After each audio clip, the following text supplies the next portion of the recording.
आइए प्यारे बच्चों, आज हम आपकी दरसी किताब जान पहचान के सबक नंबर 27 का मुताला करने जा रहे हैं, जिसमें एक ख़ूबसूरत चीज़ जो बच्चों को बहुत पसंद होती है उसके हवाले से बात करनी है। आइए आगाज़ करते हैं। सबक नंबर 27 जो आपको स्क्रीन पर नज़र आ रहा है पतंग के हवाले से है। और पतंग आपको मालूम है कि आसमान में उड़ाई जाती है, उसके साथ डोर बांधी जाती है और जिस पर डोर लपेट करके रखी जाती है उसे चरखी कहा जाता है।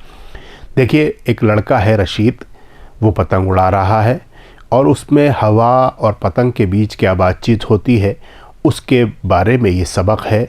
और क्या क्या होता है, इससे बहुत सारे सबक हमें देखने को भी मिलेंगे और ज़िंदगी में हमें सबक सीखने को भी मिलेंगे। आइए चलते हैं। मियाँ रशीद ने एक दिन पतंग उड़ाई। पहला जुमला इस सबक का यह है कि रशीद मियाँ जो थे उन्होंने एक पतंग उड़ाई। तो क्या हुआ, जब पतंग थोड़ी सी ऊंची हुई, पतंग कुछ ऊंची हो गई तो हवा बोली। हवा के बगैर पतंग नहीं उड़ती है। तो हवा, जैसे पतंग ऊंची हुई तो हवा बोलने लगी उससे। क्या बोली वो? आओ भी पतंग मेरे साथ आओ। पतंग से हवा बोलने लगी, आ जाओ पतंग भी हमारे साथ आओ। आओ, क्या करते हैं, मैं तुम्हें दुनिया की सैर कराऊं। पतंग से हवा बोली कि मैं तुम्हें दुनिया भर की सैर कराती हूँ, आओ मेरे साथ चलो। देखिए, अब आगे बढ़ते हैं। पतंग बोली, जी तो मेरा भी चाहता है। पतंग क्या बोली, कौन मना करेगा कि मुझे खूबसूरत चीज़ें घूमने का, ऊंचाई पे जाने का, किस आदमी को शौक़ नहीं होता। लेकिन क्या होता है ऊंचाई पे एकदम जल्दी से जाने से, वो देखना होगा इस सबक के आखिर में हमें। तो पतंग भी बोली, क्या, जी तो मेरा भी बहुत चाहता है, मगर इस डोर ने मुझे जकड़ रखा है। क्या कह रही है? मुझे इस डोर ने पकड़ रखा है, नहीं तो मेरा भी जी तो बहुत चाहता है। फिर क्या हुआ? हवा बोली, डरने की क्या बात है, मैं तुम्हारी मदद करूँगी। क्या कह रहे हैं कि डरने की कोई बात नहीं है। हवा बोली पतंग से कि मैं तुम्हारी मदद करूँगी। आगे चलिए। वो बहुत तेज़ी से चलने लगी, डोर टूट गई।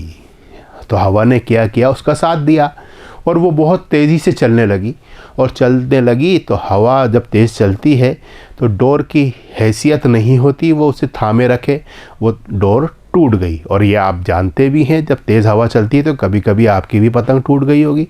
आगे बढ़ते हैं। देखिए, हवा ने कहा, लो अब हम तुम दुनिया की सैर को जाते हैं। क्या कहने लगी कि ले आओ अब हम चलते हैं और दुनिया की सैर करते हैं। वो खूब तेज़ चलने लगी, पतंग को भी उड़ाए लिए जा रही थी। हवा खूब तेज़ चलने लगी और खूब तेज़ी से चलते हुए हवा को ऊंची से ऊंची जगह पर ले जाने लगी। पतंग घबराई और चिल्लाकर कहने लगी। क्या कहने लगी? हवा पे जब तेज़ चलने लगी तो पतंग का क्या हुआ, घबराने लगी। कभी कभी आप भी तेज़ चलेंगे, गाड़ी तेज़ चलाएंगे या गाड़ी पे बैठ जाएंगे, तेज़ चलेगी तो आपको डर लगने लगेगा। तो इसी तरह से हवा को भी डर लगने लगा और वो चिल्लाई और कहने लगी, क्या, ए है, इतनी तेज़ तो मत चलो। हवा से कहने लगी, ए है, तुम इतनी तेज़ तो मत चलो, मेरी सांस फूली जा रही है। क्या हुआ? मेरी सांस फूली जा रही है, हवा से कहने लगी पतंग। फिर उसके बाद हवा ने एक ज़ोर का कहका लगाया और अपनी चाल और तेज़ कर दी। क्या हुआ? हवा ने उसके बाद क्या हुआ, जब उसने ये कहा ना, ए है, जरा थोड़े धीरे चलो, मेरी सांस फूली जा रही है, तो क्या कहा किया हवा ने? उसको मज़ा आया और हवा ने एक ज़ोरदार कहका लगाया और कहका लगा के अपनी चाल और तेज़ कर दी। आइए आगे बढ़ते हैं। दोनों बस उड़े चले जा रहे थे। दोनों ने खूब उड़े चले जा रहे थे, पतंग हवा के साथ उड़ती चली जा रही थी। अब क्या हुआ? दरख्तों पर से, पहाड़ों पर से बहुत तेज़ी से गुज़र रहे थे। मतलब इतनी तेज़ी से गुज़र रहे थे कि दरख्त भी आए, पहाड़ भी आए और दूसरे मकामात से भी वो आगे निकलते चले गए। इतने में क्या हुआ? इतने में अब कुछ ना कुछ तो बदलाव आएगा ही। इतने में सूरज के सामने क्या हुआ? बड़ा सा बादल का टुकड़ा आ गया। बादल जिसे आप क्लाउड बोलते हैं अंग्रेज़ी में, अब्र भी कहते हैं बादल को, तो वो बादल का टुकड़ा सूरज के सामने आ गया। तो सूरज के सामने आ गया तो सूरज की जो तेज़ी थी थोड़ी कम हुई। अब क्या हुआ, और मेघ की मोटी मोटी बूंदें पतंग पर गिरने लगीं। कभी बदली छा जाती है तो वो बारिश की शक्ल ले करके और बरसने लगती है। तो इसी तरह से सूरज के सामने बड़ा सा बादल का टुकड़ा आया और वो मोटी मोटी बूंदों में तब्दील हो गया और वो पतंग पर गिरने लग गई। तो अब क्या हुआ, पतंग तो कागज़ की होती है, तो उस पर गिरी मोटी मोटी बूंदें। तो क्या हुआ, पतंग चिल्लाई, ए भी हवा, खुदा के लिए मेरी मदद करो, मैं भीग रही हूँ, मैं कैसे उड़ पाऊँगी। क्या कहा, खुदा के लिए, मालिक के लिए मेरी मदद करो, मैं भीग रही हूँ, अब फिर भीग गई तो मैं कैसे उड़ पाऊँगी। वो कहने लगी हवा से।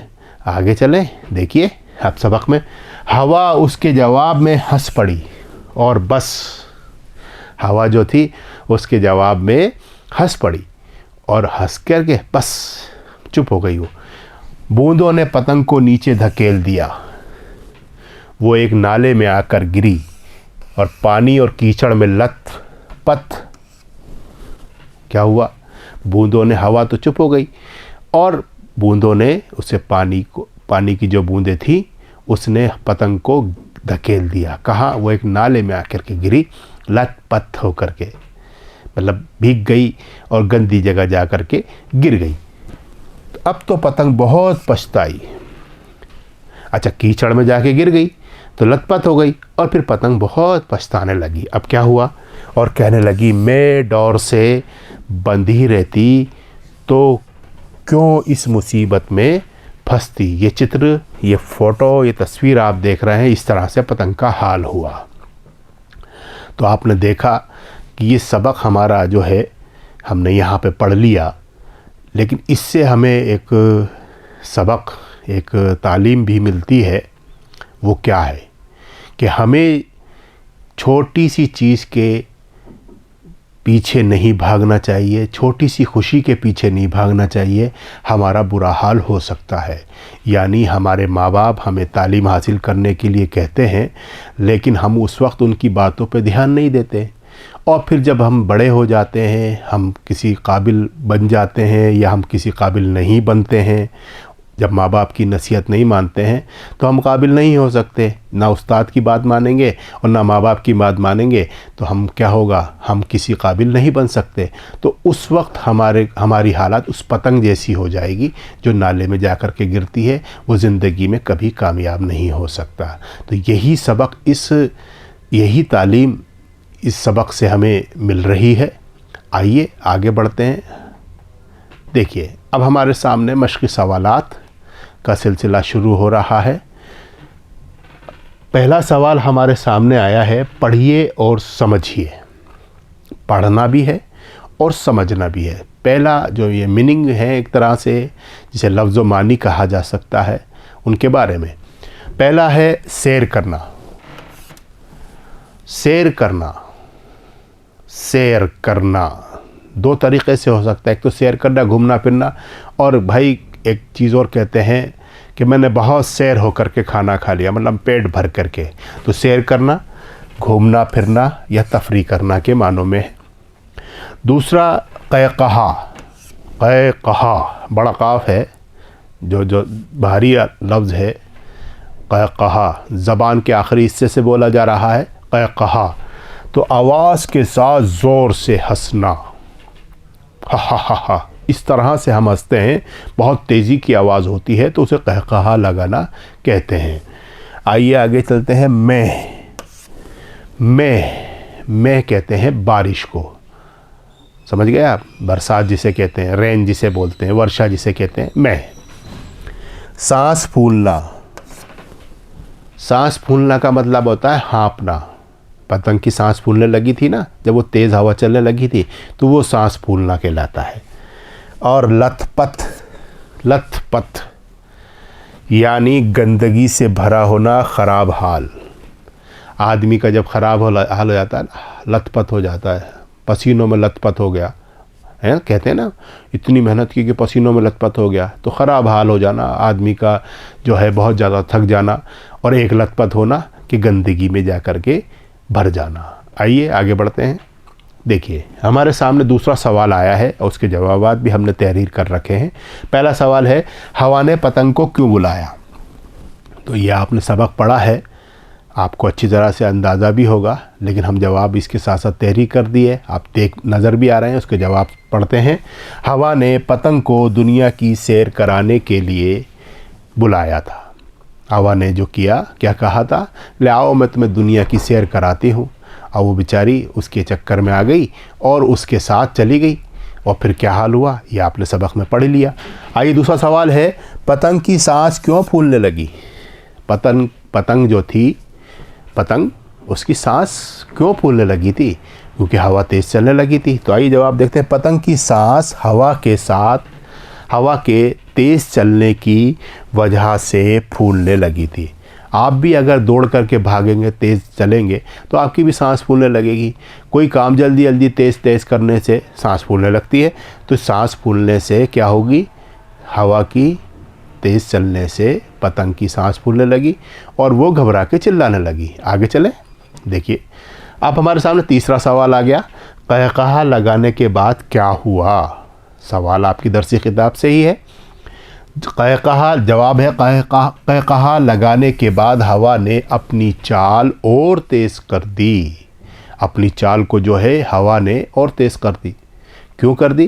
कहकहा लगा के बस, मतलब जो होता है ना, किसी को किसी बात का गुरूर भी हो जाता है, तो वो उसको उसी अंदाज से लेता है, उसी अंदाज से समझता है। तो हवा ने सोचा कि तो वैसे ही कह रही है, और उसने हा करके कहकहा लगाया और अपनी चाल को तेज़ कर दिया। देखा वो और करते हैं और तेज़ी से चलते हैं, देखा पतंग का क्या हाल होता है। तो पतंग तो बेचारी घबराना ही था। आइए आगे चलते हैं। सवाल नंबर 4 है हमारे सामने, पतंग नाले में कैसे गिरी? पतंग जो है नाले में कैसे आकर के गिरी? पतंग नाले में मोटी मोटी बूंदों के धकेलने की वजह से गिरी। तो सवाल का जवाब यही है, पतंग जो है मोटे मोटे बूंदें उसके ऊपर पड़ी और वो उसकी वजह से नीचे नाले में जा कर के गिर गई। अब मोटी बूंदें पतंग पे, कागज़ पे गिरेगी तो भीग जाएगा और वो भारी सा हो जाएगा, वज़नी हो जाएगा और फिर वो गिर जाएगा। आइए हमारे सामने और सवाल है, 5वां, नाले में गिरने के बाद पतंग ने क्या कहा? नाले में गिर गई जब पतंग, तो उसके मुंह से कौन से लफ्ज़ निकले? वो क्या थे? आपने अच्छी तरह से सुने भी हैं, पढ़े भी हैं, और किताब में फिर पढ़ लीजिएगा। नाले में गिरने के बाद पतंग ने कहा कि काश मैं डोर से बंधी रहती तो इस मुसीबत में ना फंसती। मैं अगर डोर से बंधी रहती तो इस मुसीबत में नहीं फंसती। आ गया समझ में आपके? यानी हम अगर अपने बुज़ुर्गों की बात मानेंगे तो हमारा बुरा हाल नहीं होगा। आगे चले, देखिए अब हमारे सामने तीसरा सवाल आया है, नीचे दिए हुए हुरूफ को मिलाकर लफ्ज़ बनाइए। हमारे सामने जो अलग अलग हुरूफ लिखे हुए हैं उनको मिला करके हमें लफ्ज़ बनाना है।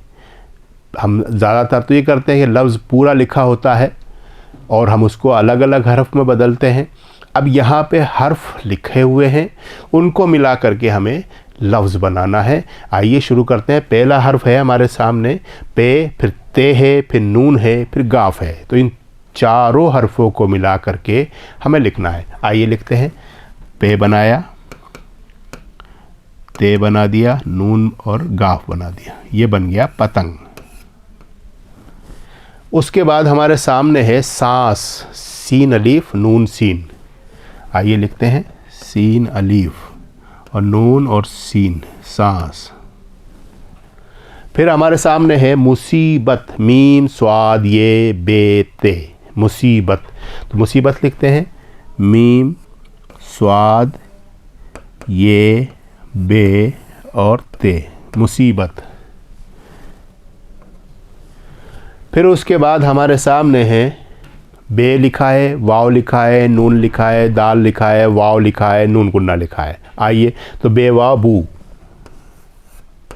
अब इधर की तानिब कोई सा भी जो वाव, कौन कौन से हर्फ होते हैं इसे, दाल, डाल, जाल, रे, ड़े, जे, जे और अलीफ, इनके बाईं जानिब से कोई हर्फ, उनके बाद जो पूरा ये लिख दिया जाता है, इनके बाद ये हर्फ लिख दिए जाते हैं, तो इनके बाद कोई हर्फ इनके आगे नहीं मिलता, इनसे पहले तो मिल सकता है। तो ये देखिए वाव के बेत मिल गया, अब इसके बाद कोई हर्फ नहीं मिलेगा, वो दूसरा ही लिखेगा। नून दाल, फिर वाव और फिर नून गुन्ना, बूंदो। तो इस तरह से हमने देखा कि हमने पतंग लिखा, फिर उसके बाद सांस लिखा, फिर मुसीबत लिखा और फिर बूंदो लिखा। आइए आगे बढ़ते हैं। देखिए हम इसके जवाब देख रहे हैं। पतंग हमारा सही है, फिर सांस है, फिर मुसीबत है और फिर बूंदो है। तो इस तरह से ये जवाब हमारे सही हो गए। आगे चलते हैं। देखिए अब हमारे सामने नीचे दिए हुए खाली जगहों को भरिए। नीचे दी हुई खाली जगहों को पुर कीजिए या भरिए, मतलब जिसे आप रिक्त स्थान बोलते हैं वही है ये। चौथा सवाल है, आइए देखते हैं। मियाँ रशीद ने एक दिन उड़ाई। क्या उड़ाई? सबक पढ़ा था, उसमें है क्या उड़ाई थी उन्होंने? पतंग।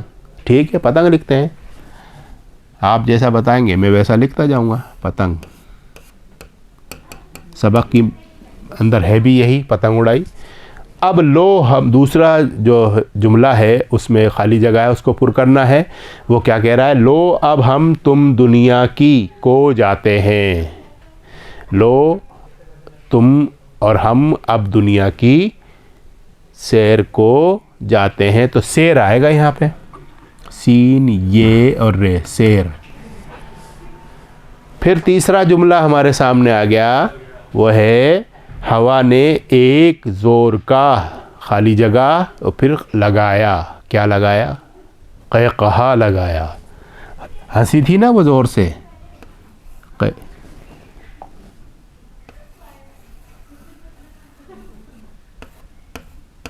कहा लगाया। अब चौथा सवाल है, बूंदों ने पतंग को धकेल दिया। कहाँ धकेल दिया? नाले में धकेल दिया, नीचे धकेल दिया। तो नीचे धकेल दिया, नीचे धकेल दिया। पांचवा है, मैं डोर से बंधी रहती तो क्यों इसमें फंसती। तो अब मैं के पहले क्या और इसके बाद क्या लिखा जाएगा? इसमें फंसती। मुसीबत, ठीक है, मीम स्वाद ये बे और ये ते, मुसीबत। आइए इनके जवाब देखते हैं। देखिए पतंग, सैर, कहा, नीचे और मुसीबत। तो ये जवाब भी हमारे सही हो गए। आइए अब कुछ और सवाल देखते हैं। देखिए हमारे नीचे जो सवाल का हिदायत है उसको पढ़ते हैं। नीचे दिए हुए लफ्ज़ों में वाव और नून गुन्ना मिला कर के हमें लफ्ज़ बनाने हैं। लफ्ज़ तो लिखे हुए हैं लेकिन लफ्ज़ों को बनाना है और उनमें क्या है कि वो जमा बन जाएंगे। ये तो सिर्फ वाहिद दिए हुए हैं और वो जमा बन जाएंगे। वाहिद और जमा के बारे में मैं आपको बता दूं, वाहिद वो कलमा होता है जिसमें गिनती के एतबार से एक चीज़ ज़ाहिर होती है, यानी किताब। और जमा वो सीगा, वो कलमा होता है, वो लफ्ज़ होते हैं जिसमें एक या एक से ज़्यादा, यानी दो और दो से ज़ायद कितने भी हो सकते हैं, ज़्यादा कितने भी हो सकते हैं, वो जमा कहलाती हैं। जैसे किताब लिखा है तो कुतुब या किताबें, पतंग पतंगों, और दरख्त दरख्तों, पहाड़ पहाड़ों, मुसीबत मुसीबतों, बूंद बूंदों। तो ये आपने देखा, ये वाहिद है और ये जमा बनाने हैं। तो अब पतंग है तो पतंगों लिखना है हमें, वाव और नून गुन्ना मिलाना है इसके अंदर, पे ते नून गाफ और पतंगों। फिर दरख्तों लिखना है हमें, दे दाल रे खे ते वाव नून गुन्ना, दरख्तों। फिर पहाड़ों लिखना है, पे है अलीफ रे वाव और नून गुन्ना, पहाड़ों। और ये है मुसीबत, तो मुसीबत का मुसीबतों, हालांकि मुसीबत का जो जमा होती है वो मुसाइब होता है, लेकिन मुसीबत को हम यहाँ, क्योंकि हिदायत हमारी ऐसी है कि वाव और नून गुन्ना मिलाना है, जो लिखा है उसके अंदर ही, तो हम उसे मुसीबतों लिखते हैं, मुसीबतों। फिर बूंदो, बे वाव नून दाल वाव और नून गुन्ना, बूंदो। तो ये हम इसके जवाब भी देख लेते हैं कि सही है। देखिए, पतंगों, दरख्तों, पहाड़ों, मुसीबतों, बूंदों। अब हम और आगे बढ़ते हैं, हम और क्या हिदायत मिल रही है, हमें क्या करना है। देखिए, हमारे सामने छठा सवाल आया है और वो हिदायत दे रहा है, पढ़िए और समझिए और लिखिए। मैं पढ़ा रहा हूँ आपको, इन्हें समझ लीजिएगा, फिर अपनी नोटबुक में आपको इसको लिखना है। देखिए, इस सबक में रशीद, पतंग, हवा, दुनिया, दरख्त, पहाड़, सूरज वग़ैरह अल्फाज इस्तेमाल हुए हैं। इन लफ्ज़ों से किसी शख्स, जगह या चीज़ के नाम का इल्म हो रहा है। ऐसे लफ्ज़ों को इस्म कहते हैं। इस सबक में से 5 इस्म तलाश करके आप भी लिखिए। इन्होंने बहुत अच्छी बात बता दी, कवायद के हवाले से कवायद आपको समझा दी। जिसे आप हिंदी में संज्ञा और अंग्रेज़ी में नाउन बोलते हैं, उसे उर्दू में इस्म बोला जाता है। इस्म, अलीफ सीन मीम।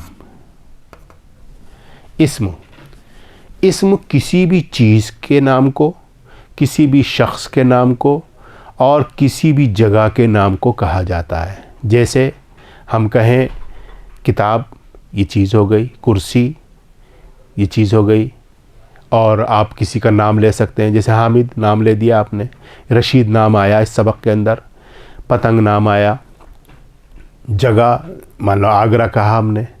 इस तरह के नाम, जो शहर का नाम भी हो, जगह का नाम भी हो, यानी मैं इसे सीधी सी ज़बान के अंदर ये कहूँ कि किसी भी चीज़ के नाम को इस्म कहा जाता है।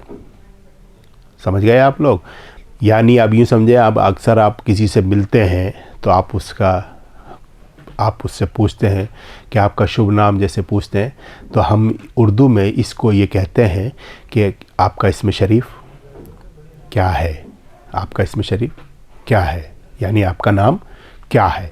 तो इस्म उस चीज़ को, उस कलमे को, उस लफ्ज़ को कहते हैं जिसमें किसी शख्स, चीज़, जगह या और किसी भी चीज़ के नाम को हम ये कहें कि इस्म कहलाता है। आ गई समझ में? आगे बढ़ते हैं। अब मैं ये भी, इसने जो हिदायत दी इसको भी एक मरतबा दोहरा दूँ कि आपको अपनी किताब में जो ये सबक पढ़ा है ना हमने आज, उसमें से 5 इस्म छाँट करके कम से कम 5-5 मरतबा उनको लिखना है। आगे चलें।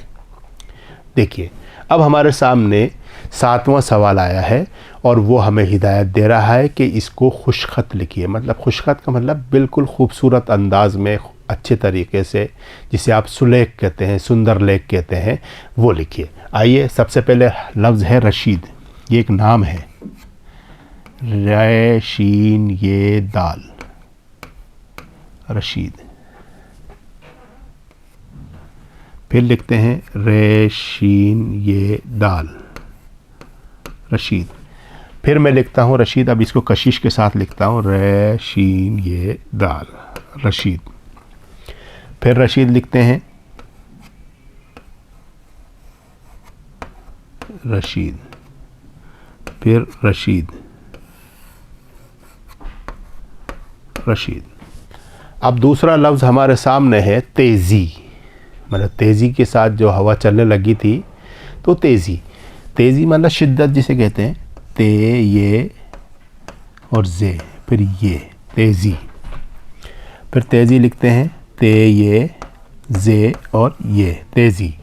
फिर तेज़ी, अब इसे कशिश के साथ भी बना सकते हैं, तेज़ी। फिर तेज़ी लिखना है,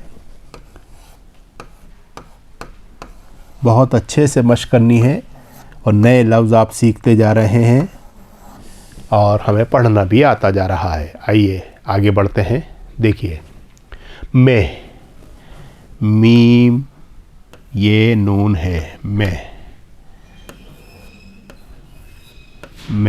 माने मैंने बारिश बताया आपको।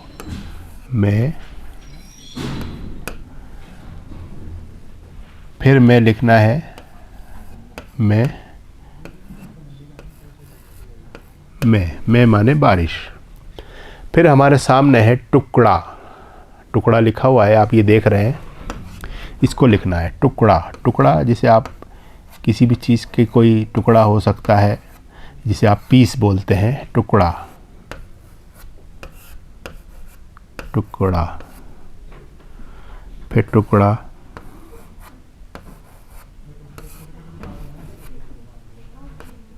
टुकड़ा, फिर टुकड़ा लिखना है हमें,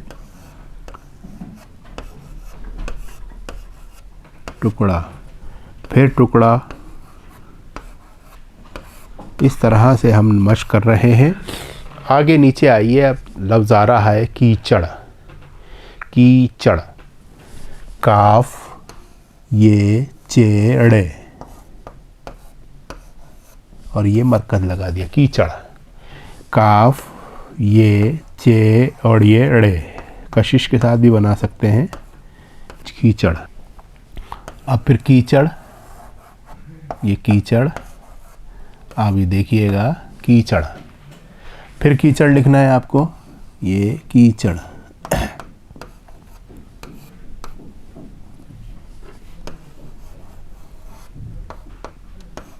कीचड़। देखिए, तो हमने ये मश्क की। आपने देखा, हमने सबक नंबर 27 आज मुकम्मल कर लिया। पतंग के बारे में था।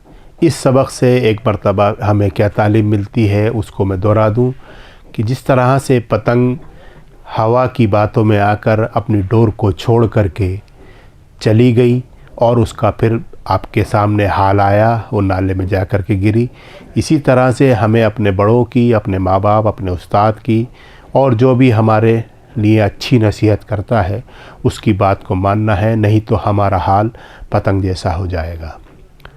अगले वीडियो तक के लिए आपसे इजाज़त चाहता हूँ। तब तक के लिए मुझे इजाज़त दीजिए। आदाब।